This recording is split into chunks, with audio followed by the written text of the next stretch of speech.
Dear students, welcome to my classroom. ఉపరితల వైశాల్యము మరియు ఘన పరిమాణం అధ్యాయంలో అభ్యాసము 14.2లోని సమస్యలు మనం సాధించుకుంటున్నాం.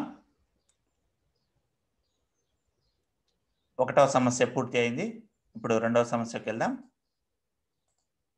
ఈ క్రింది కొలతలు కలిగిన ట్యాంకు యొక్క సామర్థ్యాన్ని ఘనపు మీటర్లు మరియు లీటర్లలో కనుగొనము అని మనకు ఒక పట్టిక ఇచ్చాడు. సో పొడవు, వెడల్పు, ఎత్తు ఇవ్వబడ్డావి. దాని నుంచి మనం ట్యాంక్ యొక్క పొడవు, వెడల్పు, ఎత్తులు ఇవ్వబడ్డవి. ట్యాంక్ యొక్క సామర్థ్యం అంటే ట్యాంకులో ఎన్ని లీటర్ల నీరు పడుతుంది అనేది మనం కనుక్కోవాలి. సో మనం ఇంతకు ముందే చెప్పుకున్నట్లు మన ఏంది సామర్థ్యము అన్న ఘనపరిమాణం కిందికే వస్తుంది. అంటే ట్యాంకులో పట్టే నీటి యొక్క ఘనపరిమాణం కనుక్కోవాలి మనం. ఇప్పుడు ట్యాంక్ మనకు ఇక్కడ పొడవు, వెడల్పు, ఎత్తులు వేరువేరుగా ఉన్నాయి కాబట్టి దీర్ఘఘనాకారంలో ఉందని అర్థమవుతుంది. కాబట్టి మరి ట్యాంక్ యొక్క సామర్థ్యం అంటే ఏమవుతుంది? ఆ దీర్ఘఘనం యొక్క ఘనపరిమాణానికి సమానం అవుతుంది. సో కాబట్టి ఇక్కడ కూడా మనం ఏం చేద్దామంటే మనం పట్టికకు అనుసంధానించే మనం సమస్య చేసేద్దాం. ఘనపరిమాణం ఏమవుతుంది? పొడవు ఇంటూ వెడల్పు ఇంటూ ఎత్తు. కాబట్టి మనం ఇక్కడ 3 మీటర్ల 20 సెంటీమీటర్లు అంటే ప్రతి 100 సెంటీమీటర్లకు 1 మీటర్ కాబట్టి ఇది కరెక్ట్గా 3.20 సెంటీమీటర్లకు సమానం అవుతుంది. ఇది 2.90 సెంటీమీటర్లు, ఇది 1.50 సెంటీమీటర్లకు సమానం అవుతుంది. కాబట్టి ఘనపరిమాణం ఏమవుతుంది? మనకు పొడవు ఇంటూ వెడల్పు ఇంటూ ఎత్తు సూత్ర ప్రకారం 3.20 ఇంటూ 2.90 ఇంటూ 1.50. మరి ఈ లబ్ధాన్ని కనుక్కుంటే మనకు ఏమవుతుంది? 13.92 ఘనపు మీటర్లు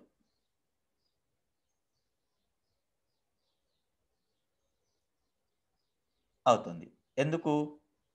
మనకి ఇక్కడ ఈ కొలతలు మనం మీటర్లలో తీసుకోవడం జరిగింది కాబట్టి ఘనపరిమాణం ఏమవుతుంది? ఘనపు మీటర్లు అవుతుంది. ఓకే, మరి ఒక ఘనపు మీటర్ ఎంతకు సమానం అనుకున్నాం మనం? 1000 లీటర్లకి సమానం. ఒక ఘనపు మీటర్ అనేది 1000 లీటర్లకు సమానం అని మనం ఇంతకుముందు చూసాం. కాబట్టి దీన్ని మనం లీటర్లలోకి మార్చాలంటే 13.92 ఇంటూ 1000 లీటర్లు అంటే ఏమవుతుంది? 13,920 లీటర్లు అవుతుంది.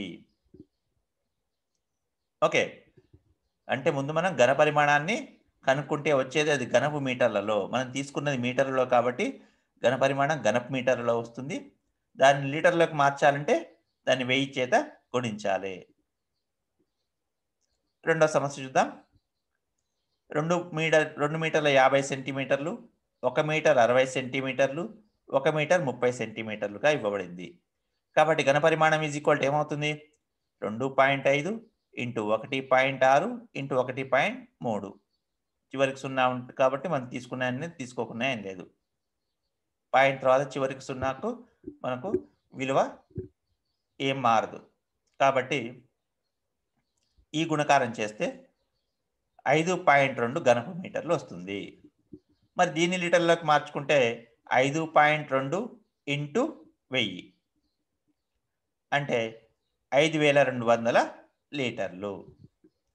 అదేవిధంగా మూడో సమస్య చూడండి. ఇక్కడ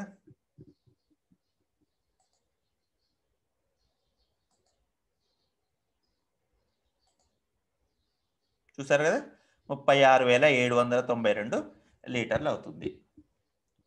మరి తదుపరి సమస్య చూద్దామా?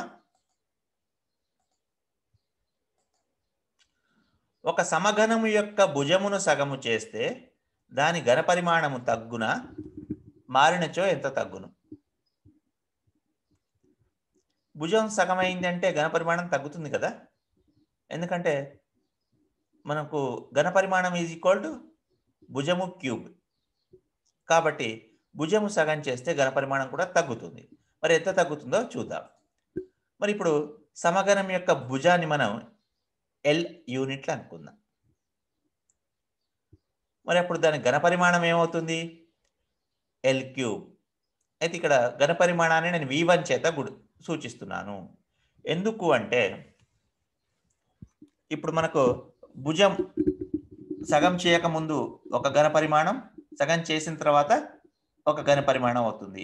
ఈ రెండు ఘనపరిమాణాలను సూచించడం కోసం ఒకటి V1 అనుకుంటే ఇంకోటి V2 అనుకుంటాను. కాబట్టి ఇప్పుడు సమఘనం యొక్క భుజం L యూనిట్లు అనుకుంటే ఘనపరిమాణం V1 L క్యూబ్ ఘనపు యూనిట్లు.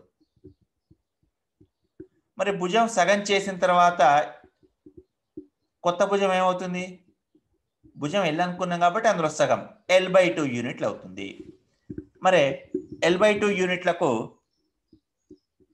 మనకు ఘనపరిమాణం ఏమవుతుంది అంటే L/2 యూనిట్లు కలిగిన కొత్త సమఘనం యొక్క ఘనపరిమాణాన్ని V2 అనుకుంటున్నాను. భుజాన్ని సగం చేసిన తర్వాత ఘనపరిమాణం V2 భుజము క్యూబ్ కదా, అంటే ఇక్కడ L/2కి హోల్ క్యూబ్ అవుతుంది. L/2కి హోల్ క్యూబ్ అంటే L cube by 2 cube. A/B whole cube అంటే A cube by B cube ప్రకారం. మరి కింద 2 క్యూబ్ అంటే మనకు ఎంత? 8. కాబట్టి V2 L cube by 8. So ఇక్కడ మనం గమనిస్తే ముందు ఘనపరిమాణం L క్యూబ్ ఉంది. భుజాన్ని సగం చేస్తే ఏర్పడిన ఘనపరిమాణం L క్యూబ్ బై 8, అంటే 8వ వంతుకు తగ్గింది. మరి ఈ ఘనపరిమాణాల్లో తేడా ఎంత ఇప్పుడు? అంటే ఇక్కడ V2ని ఏమని రాయొచ్చు మనం? L క్యూబ్ అంటే V1 కదా, మొదటి ఘనపరిమాణం సమానం V1/8 అయింది. అంటే మొదటి ఘనపరిమాణంలో 8వ వంతు అయింది. మరి ఎంత తగ్గింది అంటే V1 నుంచి V2 తీసేద్దాం. తీసివేస్తే V1 మైనస్ V2 అంటే V1/8. దీన్ని సూక్ష్మీకరిస్తే 8V1 మైనస్ V1 అంటే 7V1/8. ఇంత ఘనపరిమాణం తగ్గింది. ఓకే, కాబట్టి సమఘనం యొక్క భుజాన్ని సగం చేస్తే ఏర్పడు కొత్త సమఘనం యొక్క ఘనపరిమాణం పూర్వ సమఘనం యొక్క ఘనపరిమాణంలో 7/8 వంతు తగ్గుతుంది. ఓకే, ఇది ఈ సమస్య యొక్క సాధన. నెక్స్ట్ మరొక సమస్య చూద్దాం. క్రింది కొలతలు భుజంగా కలిగిన సమఘనముల యొక్క ఘనపరిమాణమును కనుక్కోండి. ఇక్కడ మనకు భుజం ఇవ్వడం జరిగింది, సమఘనం యొక్క ఘనపరిమాణం కనుక్కోమంటున్నాడు. సో సమఘనం యొక్క భుజాన్ని మనం Lతో సూచిస్తాం. భుజం L 6.4 సెంటీమీటర్లు ఇవ్వడం జరిగింది. కాబట్టి ఘనపరిమాణం ఏమవుతుంది? L క్యూబ్ అంటే 6.4 హోల్ క్యూబ్. అంటే ఏం చేస్తాం? 6.4ని 3 సార్లు గుణిస్తాం. 6.4 ఇంటూ 6.4 ఇంటూ 6.4 అంటే 262.144 వచ్చింది. కాబట్టి సమఘనం యొక్క ఘనపరిమాణం ఎంత? 262.144 ఘనపు సెంటీమీటర్లు.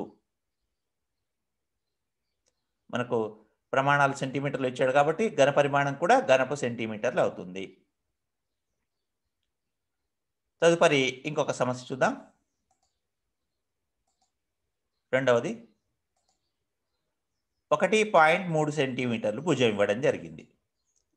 కాబట్టి ముందుగా రాసుకుందాం. సమఘనం యొక్క భుజం L 1.3 సెంటీమీటర్లు.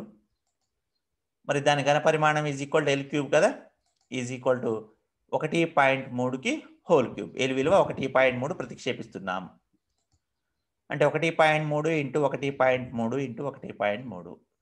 సో ఈ లబ్ధాన్ని కనుక్కుంటే 2.197 ఏంటివి? ఘనపు సెంటీమీటర్లు. కాబట్టి సమఘనం యొక్క ఘనపరిమాణం 2.197 ఘనపు సెంటీమీటర్లు. నెక్స్ట్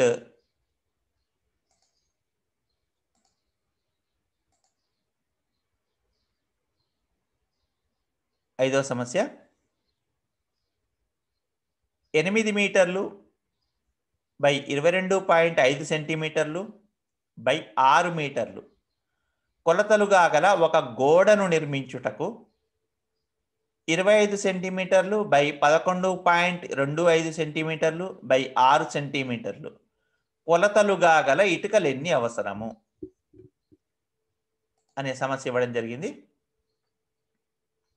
ఇక్కడ గమనించండి, మనకు ఇటుక కొలతలు ఇవ్వడం జరిగింది, గోడ కొలతలు ఇవ్వడం జరిగింది.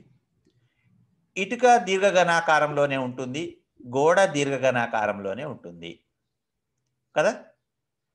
ఇప్పుడు చిన్న చిన్న ఇటుకల్ని మనం ఉపయోగించి పెద్ద గోడను కడతాం.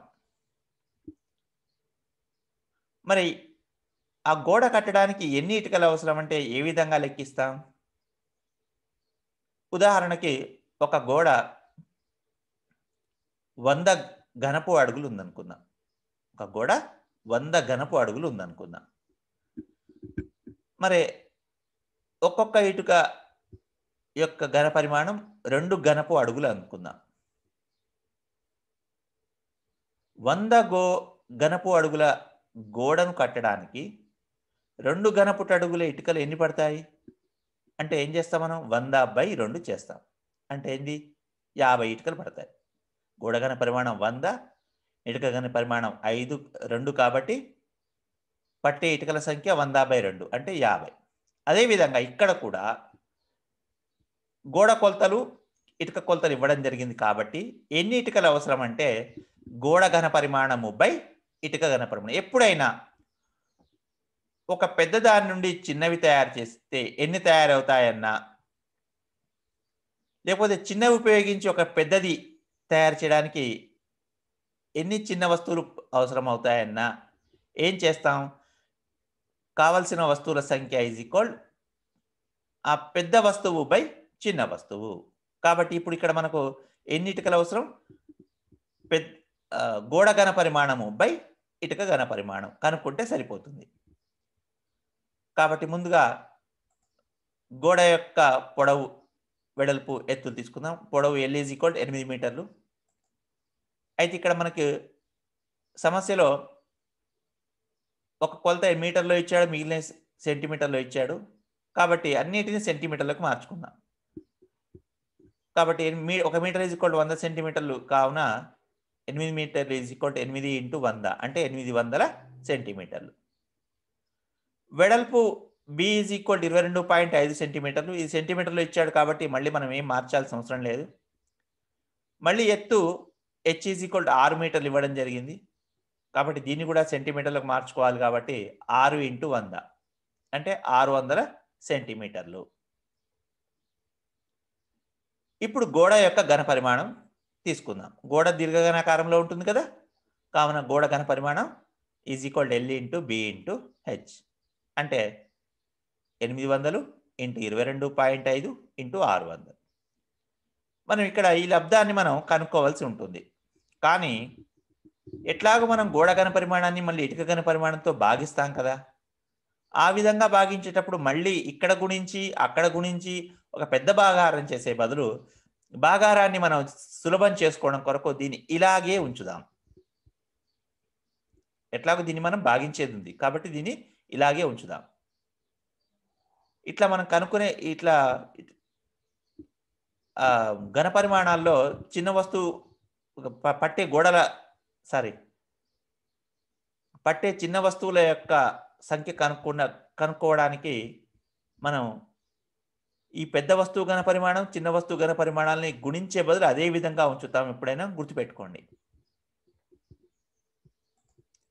ఇప్పుడు ఇటుక యొక్క కొలతలు తీసుకుందాం. ఇటుక పొడవు L ఈజ్ ఈక్వల్ 25 సెంటీమీటర్లు, వెడల్పు B ఈజ్ ఈక్వల్ 11.25 సెంటీమీటర్లు, ఎత్తు H ఈజ్ ఈక్వల్ 6 సెంటీమీటర్లుగా ఇవ్వడం జరిగింది.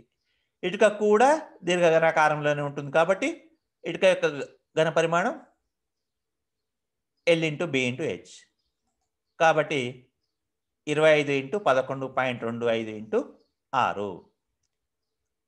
ఇప్పుడు కావలసిన ఇటుకల సంఖ్య ఈజ్ ఈక్వల్ ఏంది మనకు చెప్పుకున్నాం కదా, గోడ ఘన పరిమాణం బై ఇటుక ఘన పరిమాణం. ఇక్కడ గోడ ఉంది, ఇది గోడ కాదు ఇటుక. సో గోడ ఘన పరిమాణం ఎంత వచ్చింది?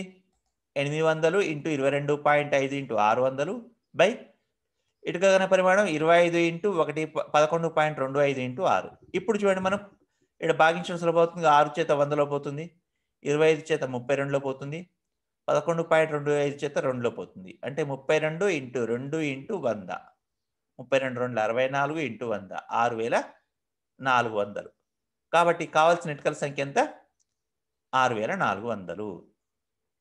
ఈ విధంగా మనం గుర్తుంచుకోదగ్గ విషయం ఏంటంటే, ఒక పెద్ద వస్తువు ఒక చిన్న వస్తువు ఇచ్చి, పెద్ద వస్తువు నుండి చిన్న వస్తువులు ఎన్ని తయారవుతాయన్నా, లేకపోతే పెద్ద వస్తువు నిర్మించడానికి చిన్న వస్తువులు ఎన్ని కావాలి అన్నా, మనం ఏం కనుక్కోవాలి? ఆ పెద్ద వస్తువు ఘన పరిమాణము బై చిన్న వస్తువు ఘన పరిమాణం చేయవలసి ఉంటుంది. ఇది గుర్తుపెట్టుకోవాలి. సో తదుపరి సమస్యలు చేసేటప్పుడు మనం ఇదే అంశాన్ని ఉపయోగించుకుంటాం. ఓకే, సో ఇంతటితో ఈరోజు క్లాసుని ముగిస్తున్నాను. Next class